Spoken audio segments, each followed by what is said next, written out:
In this video, I will show you how to cancel your HBO Max subscription on iPhone. So there's basically two ways to do this. The first one is to just open up HBO Max and then go to your account section in the top right.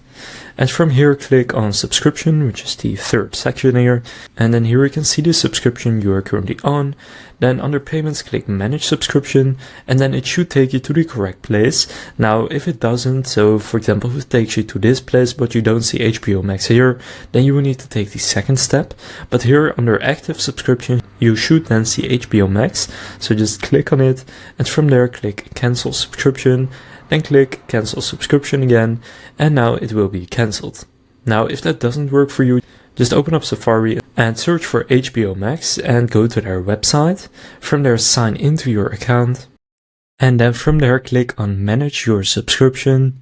And then if you started the subscription through Safari or through the website, then here you will then get the option to go and cancel it. So just click billing information and then cancel subscription.